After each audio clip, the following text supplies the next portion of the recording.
cannot be her. Tell me this is not my sister's daughter. Mommy, I told you! I told you it was her on the television. That compound produced who now? Please, everyone, give the family room. Is my old chair still here? The one by the cooler? The one by the cooler? Chiamaka, my daughter, forgive us. Lagos, December. The kind of Sunday afternoon when every family compound in Surulere smells of jollof rice and judgment. Chiamaka Eze was 35 years old, and by the time she stepped through her mother's gate that afternoon, carrying a dish of coconut rice she had woken at 5 a.m. to prepare, she already knew what was waiting for her. She always knew. Every December, the Eze family gathered for the end-of-year Thanksgiving, and every December, Chiamaka's chair was the smallest one, pushed to the edge of the canopy, closest to the generator noise. Chiamaka has come, oh! Auntie Ngozi's voice rang out before Chiamaka had even dropped her bag. The one and only. Still alone, Abi? No ring, no husband, no wahala for anybody. She laughed the way people laugh when they know the joke will land, because they have thrown the same joke at the same woman every year for a decade, and it always lands. Chiamaka smiled the smile she had perfected. Tight, polite, practiced. Her younger sister Adaize was seated under the canopy like royalty, her third child balanced on her hip, her husband's hand resting possessively on her shoulder. Adaize looked up and did not even bother to hide her smirk. Chiamaka, you know your mates have grandchildren coming. At this rate, we go they use your money buy pampers for your own children, since you never born. The whole canopy laughed. Even the small children laughed, though they did not understand why. Their mother, Mama Eze, did not laugh, but she did not defend her daughter either. She simply shook her head slowly, the way one shakes their head over a business that has failed. Chiamaka, I have told you, is it that you scare men away with your big grammar and your big job? A woman is not a company annual report. Reduce yourself small. Let a man breathe. Chiamaka set the coconut rice down on the table with steady hands. She had built her own accounting firm from a single client and a laptop she bought on credit. She managed the books of 3 different companies in Lagos. She paid her mother's hospital bills without being asked. None of it mattered under this canopy. Under this canopy, she was only one thing: unmarried. And in the Eze family, that was the only failure that counted. Sit, Auntie Ngozi said, patting the plastic chair beside the drinks cooler, farthest from the head table. This one is for you. We don't want you catching the bouquet-throwing spirit and scaring the real celebration. Chiamaka sat. She always sat. For 6 years, Chiamaka had perfected the art of sitting quietly while her family carved pieces of her dignity and served it as entertainment. She told herself it was because she loved them. She told herself that walking away would mean losing the only family she had left since her father died. She told herself many things, sitting in that plastic chair by the cooler, while laughter rolled over her head like weather she could not control. She did not know it yet that in 18 months, 3 black SUVs with tinted windows and a police escort would pull up outside this same gate, and every person laughing under this canopy would rise to their feet in silence. She did not know it yet, but the story had already begun. 2 months after that December gathering, Adaize's engagement party arrived, and with it a new low. The Eze family had rented a hall in Ikeja for the occasion. Velvet chairs, a live band, asoebi in wine and gold. Chiamaka arrived in a dress she had tailored herself, paid for the hall rental in part because Adaize's fiancé's family had asked for small contribution, and was seated once again at a table near the back marked, without irony, extended family and singles. Midway through the event, Auntie Ngozi took the microphone to give a toast, and somewhere between congratulating the couple and thanking God for settling one more of her children, she turned the microphone towards Chiamaka's table. We are still praying for Chiamaka, 35 years, no husband. Every year she comes with expensive shoes and empty ring finger. Chiamaka, when is it your turn, or do we need to consult somebody? The hall laughed. Someone at the head table made a joke about spiritual husband, and it landed harder than any blessing spoken that night. Chiamaka stood up before she had decided to. Every eye in the hall turned to her. For one long moment, she considered saying everything. The truth about who paid for half of this hall. The truth about the night she cried alone after every family function. The truth about how tired she was of being everyone's cautionary tale. Instead, she picked up her small bag, thanked the couple with a steady voice, and walked out of the hall alone, past 300 guests, past her mother's disapproving eyes, past her sister's satisfied smile. Nobody followed her outside. The final straw came 2 weeks later when Mama Eze summoned Chiamaka home for what she called a serious family discussion. Chiamaka arrived to find not just her mother, but Auntie Ngozi, 2 uncles, and a stranger, a widower in his 60s named Chief Igwembuke, seated stiffly in the good parlor chair, a bottle of expensive brandy resting on the stool beside him like a dowry already paid. Chiamaka, sit down, Mama Eze said, not looking her in the eye. Chief has lost his wife 2 years now. He is a serious man, a landlord, a deacon in his church. He does not mind that you are, to use a gentler word than the one she meant, that you are already this age. He is willing to marry you sharp before this year runs out. Chiamaka looked around the room slowly. At her mother, who would not meet her eyes, at Auntie Ngozi, who was already smiling as though the matter were settled, at her uncles nodding along like elders at a masquerade festival, satisfied that the problem of Chiamaka would finally be solved by a man old enough to be her father. You called me here to hand me to a man I have never spoken to in my life because you have decided my worth expires this December? Nobody's forcing you, Auntie Ngozi snapped, the smile disappearing instantly. We are only trying to save you from becoming a laughingstock in your old age. Is it not better to marry a rich widower than to die alone in that your one-room flat in Yaba, doing account for people who will not even remember your name? Chiamaka stood, thanked Chief Igwebuke for his time with a politeness she did not feel, and walked out of her mother's house without another word. Behind her, she heard her mother calling her name, heard Auntie Ngozi muttering that she was too proud to know better, heard the uncles shaking their heads over what a wasted, stubborn woman she had become. She did not turn back. That night, sitting in her small flat in Yabo, Chiamaka made a decision that would change everything, though she did not yet understand how far it would carry her. She was not going to disappear. She was not going to shrink. But she was also not going to keep handing her dignity to people who had never once asked what it cost her to smile through it. 3 weeks later, a client referral led her to a closed-door contract with a policy consulting firm in Abuja, restructuring finance systems for a government parastatal. It was meant to be a 6-month engagement. Chiamaka packed 1 suitcase, told her mother she was traveling for work, and did not correct anyone who assumed it was a small assignment. Abuja gave Chiamaka something Lagos never had: silence. Nobody in Abuja knew her as the one who never married. Nobody measured her worth against her sister's wedding photographs. In Abuja, she was simply Chiamaka Eze, the sharp, quiet consultant who stayed late, asked the right questions, and never flinched in a room full of powerful men. She rented a small serviced apartment near Wuse, furnished it slowly with her own money, and for the first time in years, she slept without dreading the next family phone call.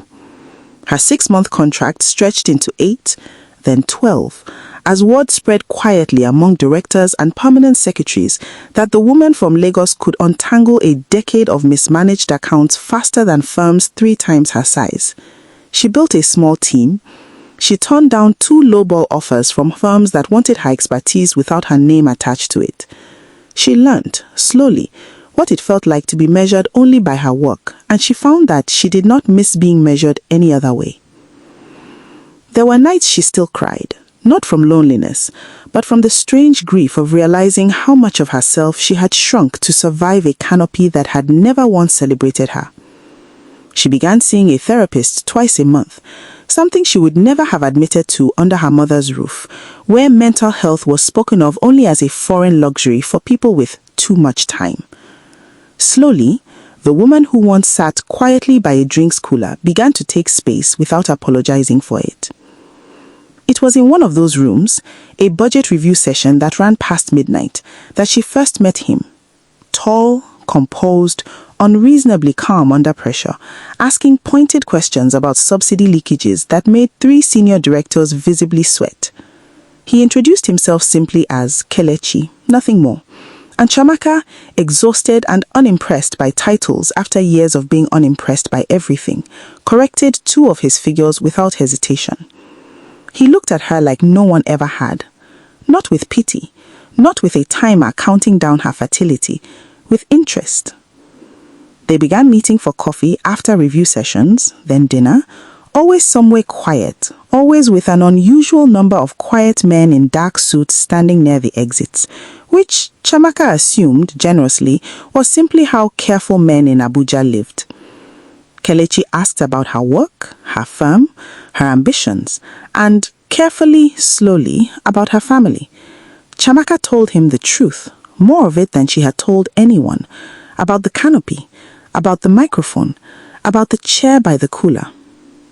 They made you small so they wouldn't have to face how big you actually are, he said one evening.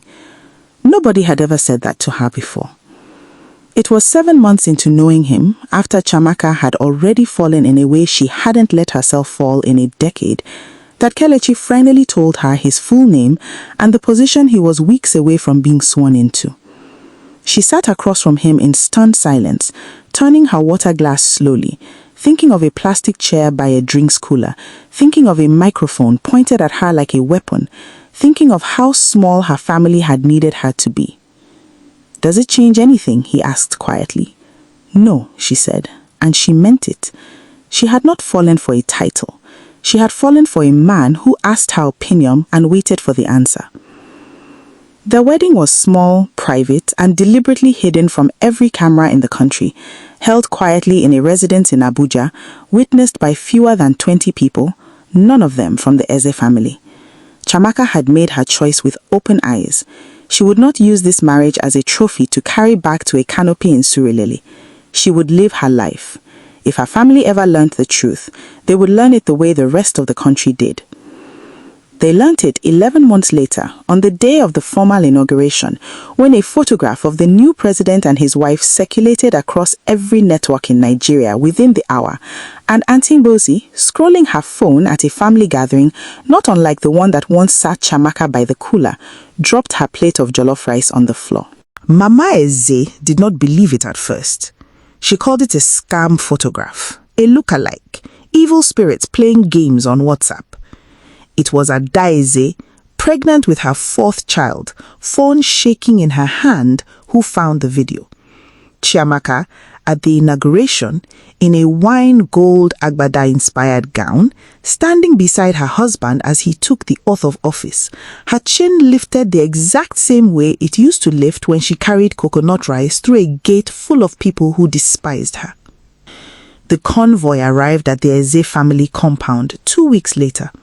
3 black SUVs, a police escort, neighbors gathering at their fences, phones already recording. Auntie Ngozi, who once handed Chiamaka a microphone like a weapon, stood frozen at the gate, smoothing down a wrapper she had thrown on in a panic. Mama Eze wept before Chiamaka even stepped out of the vehicle, unsure if the tears were shame or pride or fear of what her daughter might now choose to remember. Chiamaka stepped out slowly. Security fanned out around the compound with quiet efficiency. She looked at the canopy where her chair used to sit, the same plastic chairs, faded now, stacked against the wall near the same drinks cooler, and for a long moment, she said nothing at all. Chiamaka, Auntie Ngozi finally managed, her voice trembling in a register no one under that canopy had ever heard from her. We always knew you would do well. We were only playing, family banter, you know how we do." "I know exactly how you do," Chiamaka said, quietly, without raising her voice, because she no longer needed to raise her voice for anyone to listen. I sat in that chair for 6 years, Auntie. Every December, you gave me the seat by the cooler because you thought that was where I belonged. The compound was silent, except for the low hum of the security vehicles. What followed in the months after was not a story of revenge, though the country's press did most of that work without Chiamaka lifting a finger. Aunty Ngozi's husband, a mid-level contractor who had spent years inflating government tender documents under the quiet protection of relatives in local government, found his firm suddenly, thoroughly investigated once national scrutiny turned toward anyone connected to the new First Lady's family. Scrutiny he had never worried about before because no one had ever looked closely enough to see what he had built on. The contracts collapsed within a year. Adaize's husband, whose charm had always covered a habit of quiet infidelity the family chose not to see, found his second family exposed by a journalist chasing any angle connected to the president's new relatives. A humiliation Adaize was once so certain would never touch her, seated as she was at the center of every canopy. Chiamaka did not orchestrate any of it. She did not need to. She had learnt in that small flat in Yabo after walking out of an engagement hall alone that some falls simply happen when the people who cause them finally stand somewhere the whole world can see clearly. Mama Eze reached out first, in a letter, not a phone call, asking only to see her daughter, not to be photographed, not to be forgiven, just to see her. She read it 3 times before she agreed to a visit. A quiet one. No cameras, no canopy, no compound. She sat with her mother in a small sitting room and let her cry.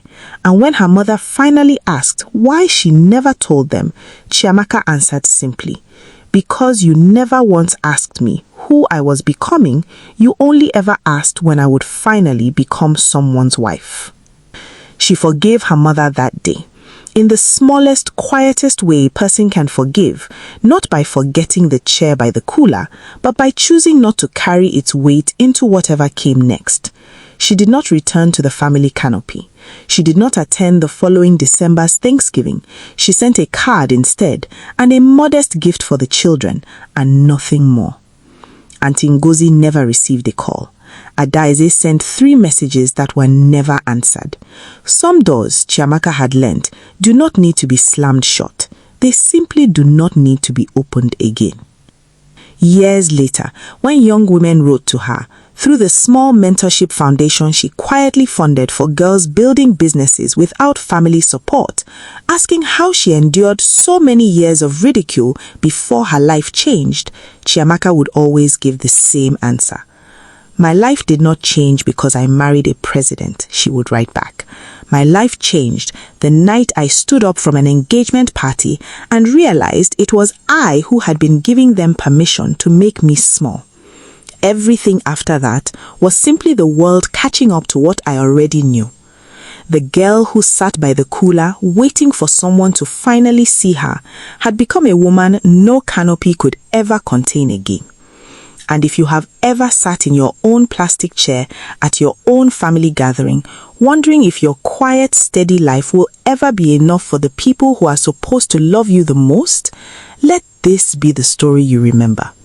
Your rise does not need their applause to be real. Subscribe and stay, because the next story might be the one that finally gives your own silent years their justice too.